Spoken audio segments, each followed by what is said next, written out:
അസുരവിത്ത് എന്ന നോവലിൻ്റെ 49-ാം ഭാഗമാണ് നിങ്ങളിന്ന് വായിച്ചു കേൾക്കാൻ പോകുന്നത്. സ്കിപ്പ് ചെയ്യാതെ മുഴുവനായും കേൾക്കാൻ എല്ലാവരും ശ്രമിക്കുമല്ലോ അല്ലേ? സബ്സ്ക്രൈബ് ചെയ്യാത്തവർ സബ്സ്ക്രൈബ് ചെയ്തതിന് ശേഷം ബെൽ ഐക്കണും കൂടി ആക്ടിവേറ്റ് ചെയ്യാൻ മറക്കല്ലേ. എങ്ങനെ ചെയ്താൽ നമുക്ക് കഥയുടെ ഓരോരോ ഭാഗങ്ങൾ ഒരു മുടക്കവുമില്ലാതെ കേൾക്കാൻ കഴിയുമല്ലോ. എല്ലാവർക്കും നല്ല ഒരു ദിവസം പ്രാർത്ഥനാപൂർവം ആശംസിക്കുന്നു. നമുക്ക് കഥയിലേക്ക് പ്രവേശിച്ചാലോ. 2-ാം വർഷം ഡിഗ്രി ക്ലാസ്സിലെ പെൺകുട്ടികൾ തമ്മിൽ എന്തോ പ്രശ്നത്തിന് വഴക്കാണ്. ചെറിയ തോതിലാണ് തുടങ്ങിയതെങ്കിലും അത് പിന്നീട് എല്ലാവരും ഏറ്റുപിടിച്ചു ഭയങ്കര പ്രശ്നമായി. സാധാരണ ഏത് പ്രശ്നവും ശ്രേയ ഇടപെട്ട് തീർക്കുന്നതാണ്. എന്നാൽ ഇപ്രാവശ്യം അവളുടെ ഇടപെടലും ഫലിച്ചില്ല.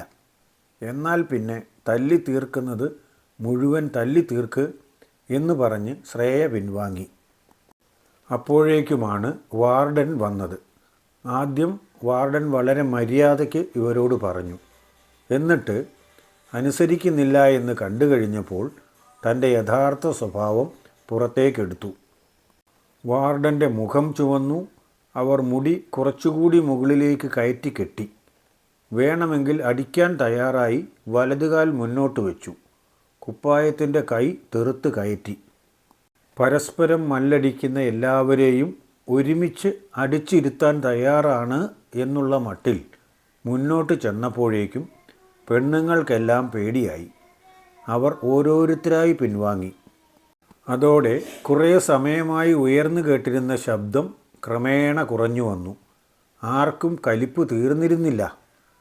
പറഞ്ഞാൽ കലിപ്പങ്ങനെ തീരുമോ? എന്നാലും പിൻവാങ്ങിയത് വാർഡൻ്റെ കലിപ്പിന് ഇരയാവണ്ടല്ലോ എന്ന് കരുതിയാണ്. ഇപ്പോൾ എല്ലാവരും തൽക്കാലത്തേക്ക് ഒന്ന് മതിയാക്കിയെന്നേ ഉള്ളൂ. ബാക്കി വേണമെങ്കിൽ പിന്നെയും ആകാമല്ലോ എന്ന് വിചാരിച്ചിട്ടുണ്ടാവാം എന്ന് ബീന രഹസ്യത്തിൽ പറഞ്ഞു. അപ്പോഴേക്കും വാർഡൻ്റെ ശബ്ദം പിന്നെയും ഉയർന്നു കേട്ടു. എല്ലാവരും അവരവരുടെ മുറികളിൽ പോയിക്കോണം. ഒരെണ്ണത്തിനെ പുറത്ത് കണ്ടുപോകരുത്. കാണുന്നതിനെ ഞാൻ വെച്ചേക്കില്ല. പറഞ്ഞില്ലെന്ന് വേണ്ട. എങ്ങനെയാണ് ഒതുക്കേണ്ടതെന്ന് എനിക്കറിയാം. അതുകൊണ്ടാണ് പറയുന്നത്. കഥ കടച്ചു കിടന്നു. ഒരെണ്ണം അനങ്ങിപ്പോകരുത്. ഇനി ഒച്ച പുറത്ത് കേട്ടാൽ അടിച്ച് ഞാൻ ഒതുക്കും എല്ലാത്തിനെയും. ആഹാ എന്നൊക്കെ പറഞ്ഞുകൊണ്ട് അവർ ഹോസ്റ്റലിനുള്ളിലൂടെ ചവിട്ടിക്കുലുക്കി നടപ്പ് തുടങ്ങി. ആ നടപ്പും വരവും കണ്ടാൽ ഏത് പേടിയില്ലാത്തവൾക്കും പേടി തോന്നും. അപ്പോഴാണ് മുറിക്ക് പുറത്ത് ബീനയെയും റിൻസിയെയും കണ്ടത്. വഴക്കുണ്ടാക്കിയവരോട് അത്രയും പറഞ്ഞിട്ടും വാർഡൻ്റെ കലിപ്പ് അങ്ങോട്ട് അടങ്ങുന്നില്ലായിരുന്നു. വാർഡൻ അവരുടെ നേരെ നോക്കി ഉച്ചത്തിൽ അലറി. എന്നാ കാണാനാടി പുറത്തിറങ്ങി നിൽക്കുന്നത്? ഇവിടെ എന്താ സദ്യ വിളമ്പുന്നുണ്ടോ? കയറിയിരുന്ന് പഠിക്കാനുള്ളത് പഠിക്കടി. വെറുതെ അതും ഇതും നോക്കി നിൽക്കാതെ. അവരുടെ ആക്രോശം കേട്ടതോടെ റിൻസിയും ബീനയും മുറിക്കകത്ത് കയറി വാതിലടച്ചു. ഇല്ലെങ്കിൽ ആ ചെകുത്താൻ്റെ കയ്യിൽ നിന്നും തല്ല് കിട്ടുമെന്ന് ഏതാണ്ട് തീർച്ചയായിരുന്നു അവർക്ക്. ആ പ്രശ്നം അങ്ങനെ അവിടെ ഒതുങ്ങി തീർന്നു. പിന്നീട് അതിനെപ്പറ്റി ഒന്നും പറഞ്ഞു കേട്ടതുമില്ല. ദിവസങ്ങളും ആഴ്ചകളും കാര്യമായ പ്രത്യേകതകളൊന്നുമില്ലാതെ കടന്നു പോയിക്കൊണ്ടിരുന്നു. 1-ാം വർഷം ഡിഗ്രി അവസാന കാലഘട്ടം എത്താറായി. എല്ലാവരും കൊണ്ടുപിടിച്ച പഠനമാണ്. കോളേജിൽ മുഴുവൻ ഉഴപ്പി നടന്നിരുന്നവർ പോലും പഠനത്തിൽ ശ്രദ്ധിക്കുന്ന സമയമാണത്. അപ്പോൾ ശ്രദ്ധിച്ചില്ലെങ്കിൽ പിന്നെ ആ വർഷത്തെ കാര്യം പോക്കാകും. പിറ്റത്തെ കൊല്ലം ഒരുമിച്ച് എഴുതിയെടുക്കാമെന്ന് വെച്ചാൽ ആ വർഷം ചെത്തി നടക്കാൻ കഴിയുകയുമില്ല. അത് വരാതിരിക്കാൻ അക്കാഡമിക് ഇയറിൻ്റെയും അവസാനമാകുമ്പോഴേക്കും ഈ തത്രപ്പാട് എല്ലാ സ്ഥാപനങ്ങളിലും തന്നെ കാണാവുന്നതാണ്. ഒരു പൊതുപ്രതിഭാസം. റിൻസിയും ബീനയും കൃത്യമായി പഠിപ്പിക്കുന്നത് അപ്പോൾ പഠിക്കുന്നത് കൊണ്ടും ആഴ്ച അവസാനം ഒന്നുകൂടി റിവൈസ് ചെയ്യുന്നതുമായിരുന്നു. അതുകൊണ്ട് അവർക്ക് കാര്യമായ പഠനഭാരമൊന്നുമില്ലായിരുന്നു. വർഷാവസാനമാണെങ്കിലും അവർ ഫ്രീ ആയിരുന്നു. പഠനത്തിനുള്ള അവധിയായി അവർ അവരുടെ വീട്ടിലേക്ക് പോവുകയും ചെയ്തു. സ്റ്റഡി ലീവിൻ്റെ കാലഘട്ടത്തിലാണ് ലോനപ്പൻ ചേട്ടനും കുടുംബവും ഒരു തവണ കൂടി മാനന്തവാടിക്ക് വന്നത്. ഇപ്രാവശ്യം വന്നത് നേരിട്ട് അവരുടെ വീട്ടിലേക്ക് തന്നെയാണ്. ഫിനാൻസും ജ്വല്ലറിയും ഒഴിവുള്ള ഞായറാഴ്ച കുർബാന സമയം കഴിഞ്ഞതിന് ശേഷമാണ് അവർ വീട്ടിലെത്തിയത്. വരുന്ന വിവരം മുൻപേ അറിയിച്ചിരുന്നില്ല. അതുകൊണ്ട് കരുതലൊന്നും ചെയ്യാൻ അക്കാമ്മയ്ക്കും സാധിച്ചിരുന്നില്ല. വരവ് കണ്ടാൽ എന്തോ അത്യാവശ്യമുണ്ടായിട്ടാണെന്ന് തോന്നുന്നു. നമുക്കറിയില്ല കേട്ടോ, പറഞ്ഞാലേ അറിയൂ. അവർ വരുന്ന വിവരം ചെറിയാച്ചനും അറിയില്ലായിരുന്നു എന്ന് വേണം വിചാരിക്കാൻ. കൂട്ടുകാരനെ കണ്ടപാടെ അയാളുടെ റിയാക്ഷൻ അതാണ് സൂചിപ്പിക്കുന്നത്. അയാൾ ചോദിച്ചു, ഇതെന്താടാ ലോനപ്പ, യാതൊരു മുന്നറിയിപ്പുമില്ലാതെ ഒരു വരവ്? വേറെ ഏതെങ്കിലും വഴി പോയി വരുന്നതാണോ? അതോ മറ്റെങ്ങോട്ടെങ്കിലും പോകാനുള്ള വഴിക്ക് ഇവിടെ കയറിയതാണോ? ഏതായാലും ഇങ്ങോട്ടേക്ക് വരാൻ തീരുമാനിച്ചതായിരുന്നെങ്കിൽ നിന്റെ സ്വഭാവം വെച്ച് നീ നേരത്തെ അറിയിക്കേണ്ടതായിരുന്നു. പിന്നെ എന്തു പറ്റി? ഒരുതരം സർപ്രൈസ് വിസിറ്റ്. പിള്ളേർക്ക് സ്റ്റഡി ലീവ് ആയപ്പോൾ അവർക്ക് രണ്ടുപേർക്കും നിർബന്ധം ഇവിടെ വരെ വരണമെന്നും പിന്നെ ഫിനാൻസിൻ്റെ കാര്യങ്ങളൊക്കെ അന്വേഷിക്കണം എന്നും. അതിൻ്റെ കൂടെ ഒരു ഗൂഢലക്ഷ്യവും കൂടി ഉണ്ട്. വയനാട്ടിലെ കുറേ സ്ഥലങ്ങൾ അവർ കാണാത്തതുണ്ട്. നിന്നെയും പിള്ളേരെയും കൂട്ടി അവിടെയൊക്കെ പോകണമെന്നും മക്കൾ പറയുന്നത് കേട്ടു. ആകെ ഒഴിവുള്ള ഒരു ഞായറാഴ്ചയാണ്. സ്വസ്ഥമായി വീട്ടിലിരിക്കാം എന്ന് വിചാരിച്ചതാണ്.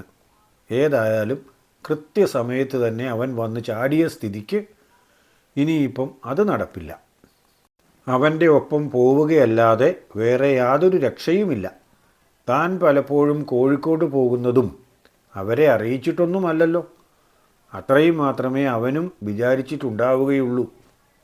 രാവിലത്തെ കാപ്പി അല്പം നേരത്തെ കുടിച്ചിട്ടാണ് അവർ കോഴിക്കോട് നിന്നും പോന്നത്. അതുകൊണ്ട് രാവിലത്തേക്ക് പ്രത്യേകം ഭക്ഷണമൊന്നും ഉണ്ടാക്കേണ്ടി വന്നില്ല. എന്നാൽ പോലും വീട്ടിൽ അതിഥികൾ വന്നാൽ അവർക്ക് ലഘുഭക്ഷണമെങ്കിലും കൊടുക്കുക എന്നത് അക്കാമ്മയുടെ പ്രത്യേക രീതിയാണല്ലോ. അതുകൊണ്ട് വളരെ പെട്ടെന്ന് തന്നെ അവർക്കായി ലഘുഭക്ഷണം തയ്യാറാക്കി. അതിനായി റിൻസിയെയും നിർബന്ധിച്ച് അടുക്കളയിലേക്ക് വിളിച്ചു. അവളാണെങ്കിൽ എലിസബത്തിനെ കണ്ടിട്ട് കുറേ ദിവസമായതാണ്. കണ്ടു കിട്ടിയപ്പോൾ കുറേ കോളേജ് കാര്യങ്ങൾ പറയാം എന്ന് വിചാരിച്ചു തുടങ്ങിയതാണ്. അപ്പോഴേക്കുമാണ് അമ്മയുടെ ഉഗ്രശാസനം അടുക്കളയിൽ നിന്ന് കേട്ടത്. ഇനി അതനുസരിച്ചില്ലെങ്കിൽ തടി കേടാകുന്ന പരിപാടി ആയതുകൊണ്ട് റിസ്ക് എടുക്കാനൊന്നും റിൻസി നിന്നില്ല. നേരെ അടുക്കളയിലേക്ക് വിട്ടു. എല്ലാവരും കൂടി പരിശ്രമിച്ച് വളരെ പെട്ടെന്ന് തന്നെ ലഘുഭക്ഷണം തയ്യാറാക്കി. എല്ലാവരും തീൻമേശയ്ക്ക് ചുറ്റും എത്തി. അതിനു മുൻപ് തന്നെ മുറ്റത്തുകൂടി നടന്ന് ലോനപ്പനും ചെറിയാച്ചനും കൂടി എന്തൊക്കെയോ കാര്യമായി ചർച്ച നടത്തുന്നുണ്ടായിരുന്നു. അതെന്താണെന്ന് വീടിനകത്തുണ്ടായിരുന്ന പെണ്ണുങ്ങൾക്ക് മനസ്സിലായതേയില്ല. എന്നാലും വളരെ പ്രധാനപ്പെട്ട എന്തോ ആണെന്ന് അക്കാമ്മയ്ക്ക് മനസ്സിലായി. ഏതായാലും പിന്നീട് തന്നോട് പറയും. അതുകൊണ്ട് തിരക്കിട്ട് അത് അന്വേഷിക്കാൻ പോയതുമില്ല. എല്ലാവരും ഭക്ഷണമേശയ്ക്ക് മുമ്പിൽ എത്തിക്കഴിഞ്ഞു. അത്ര നേരവും ചോദിക്കാതിരുന്ന കാര്യം ഇനിയെങ്കിലും ചോദിച്ചറിയാതിരിക്കാൻ അമ്മമാർക്ക് മനസ്സ് വന്നില്ല. ഇരിക്കാൻ തുടങ്ങുമ്പോൾ റീത്താമ്മയാണ് ചോദിച്ചത്. രണ്ടുപേരും കൂടി മുറ്റത്തുകൂടി നടന്ന് ഞങ്ങളെ കേൾപ്പിക്കാതെ എന്തായിരുന്നു ആലോചനയും തീരുമാനവും ഒക്കെ? ഞങ്ങളറിയാവുന്ന കാര്യമാണോ? എങ്കിൽ ഞങ്ങളോടുകൂടി പറയാമല്ലോ. ഞങ്ങൾക്കറിയാവുന്ന അത്രയും കാര്യങ്ങളിൽ എളിയ അറിവ് വെച്ച് ഞങ്ങൾക്കുള്ള അഭിപ്രായം ഞങ്ങളും പറയാം. ഏതായാലും അവരുടെ കൂടി അറിവോടെ അല്ലാതെ നടക്കാവുന്ന കാര്യമല്ലല്ലോ തങ്ങൾ ആലോചിച്ചത്. എന്നാലും ഇപ്പോൾ പറയണമെന്നില്ല. അതുകൊണ്ട് സമയമാകുമ്പോൾ അവരോട് പറയാം. അതായിരിക്കും നല്ലത്. അതെ, ഞങ്ങളൊരു കാര്യം ആലോചിച്ചു ഇപ്പോൾ. പക്ഷെ അതിൻ്റെ തീരുമാനമൊന്നും പറയാറായിട്ടില്ല. നിങ്ങളോട് പറയേണ്ട സമയത്ത് ഞങ്ങളത് തീർച്ചയായും പറയും. ഏതായാലും ഇത്രയും ക്ഷമിച്ചതല്ലേ, കുറച്ച് ദിവസം കഴിയുമ്പോൾ ഞങ്ങൾ തന്നെ അതിൻ്റെ കാര്യങ്ങൾ പറഞ്ഞുകൊള്ളാം രണ്ടുപേരോടും. അതുവരെ ക്ഷമിക്ക്. ഇപ്പോൾ മുന്നിൽ കിട്ടിയത് കഴിക്കാൻ നോക്ക്. ലഘുഭക്ഷണം കഴിക്കുന്നതിന് മുൻപ് തന്നെ ജിൻസും റിജുവും കൂടി പറമ്പ് കാണാൻ പോയിരുന്നു. അന്ന് വന്നപ്പോഴും പുറത്തേക്കിറങ്ങാൻ അവൻ ആഗ്രഹം പ്രകടിപ്പിച്ചിരുന്നതാണ്. അന്നത്തെ സമയക്കുറവ് കാരണം പോകാൻ കഴിഞ്ഞില്ല. കാപ്പിത്തോട്ടത്തിലൂടെ ഇറങ്ങി കുരുമുളക് തോട്ടം എല്ലാം കണ്ട് അവർ രണ്ടുപേരും മീനുകളെ വളർത്തുന്ന വിശാലമായ കുളത്തിനരികിലെത്തി. കുളത്തിലെ ജയൻ്റ് ഗൗരാമികളെയെല്ലാം കണ്ട് സന്തോഷിച്ച് ജിൻസ് നിൽക്കുമ്പോഴേക്കും വീട്ടിൽ നിന്നും ചെല്ലാൻ പറഞ്ഞ് വിളി വന്നു. പിന്നെ അധിക സമയം കാത്തു നിൽക്കാതെ അവർ രണ്ടുപേരും വീട്ടിലേക്ക് പുറപ്പെട്ടു. അവരവിടെ എത്തുമ്പോഴേക്കും എല്ലാവരും തീന്മേശയ്ക്ക് ചുറ്റും അണിനിരന്ന് കഴിഞ്ഞിരുന്നു. അവർക്കുള്ള സീറ്റ് ഒഴിവാക്കിയിട്ടിട്ടുണ്ടായിരുന്നു എന്ന് മാത്രം.